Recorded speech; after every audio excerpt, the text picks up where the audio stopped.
Elon Musk ने America में अपनी नई राजनीतिक पार्टी अमेरिका पार्टी बनाने की घोषणा की है।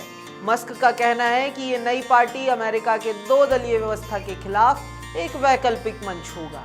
नई पार्टी की घोषणा के बाद ऐसे कयास लगाए जा रहे हैं कि मस्क 2028 के राष्ट्रपति चुनाव के लिए उम्मीदवार के तौर पर खड़े हो सकते हैं। लेकिन क्या ये पार्टी बनाना जितना आसान है, चलिए समझते हैं अमेरिकी चुनाव के राजनीतिक ताने बाने को।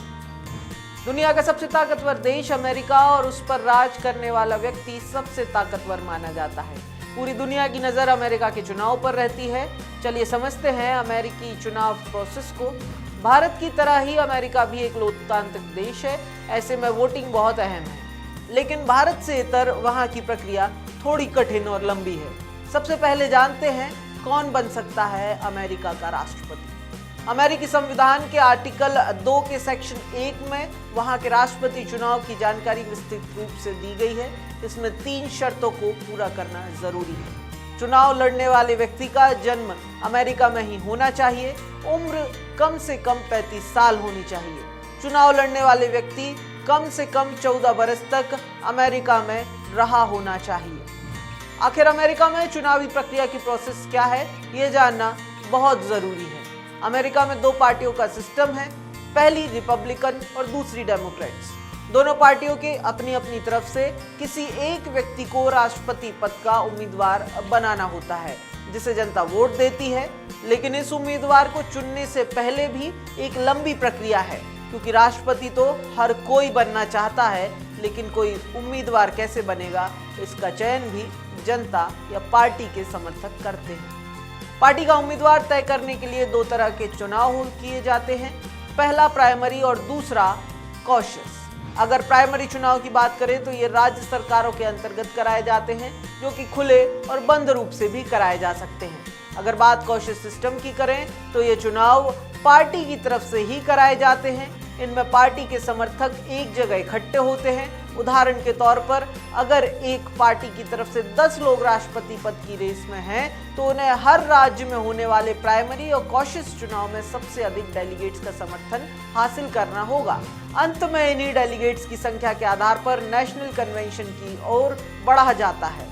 एक बार जब प्राइमरी इलेक्शन खत्म हो जाता है तो ये तस्वीर साफ हो जाती है कि दोनों पार्टियों की तरफ से राष्ट्रपति पद का उम्मीदवार कौन बनेगा। लेकिन इसका आधिकारिक ऐलान नेशनल कन्वेंशन में होता है। डेमोक्रेट्स का नेशनल कन्वेंशन हमेशा जुलाई में होता है और रिपब्लिकन पार्टी का अगस्त के महीने में। अमेरिकी जनता हमेशा नवंबर के पहले सप्ताह में राष्ट्रपति पद के लिए मतदान करती है, लेकिन ये मतदान सीधे उम्मीदवार के लिए नहीं किया जाता है। अमेरिकी जनता सबसे पहले स्थानीय तौर पर एक इलेक्टर का चुनाव करती है। ये अमेरिकी राष्ट्रपति पद के उम्मीदवार का प्रतिनिधि होता है। इसके समूह को इलेक्टोरल कॉलेज कहा जाता है, जिसमें कुल 538 सदस्य होते हैं जो अलग अलग राज्यों से आते हैं। जनता सीधे तौर पर इन्हीं सदस्यों को चुनती है जो आगे जाकर राष्ट्रपति का चुनाव करते हैं। जब अमेरिकी जनता एक बार अपने इलेक्टर को वोट दे देती है तो उसका राष्ट्रपति पद के चुनाव में कोई हाथ नहीं रहता।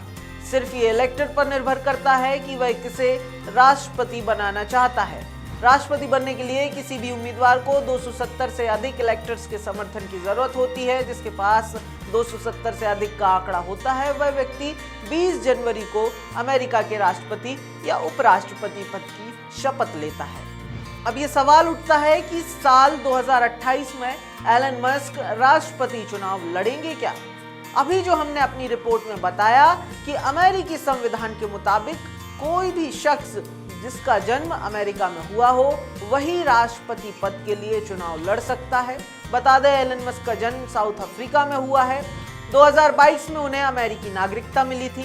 उन्होंने 2024 में पुष्टि की थी, मैं अपने अफ्रीकी जन्म के कारण राष्ट्रपति नहीं बन सकता।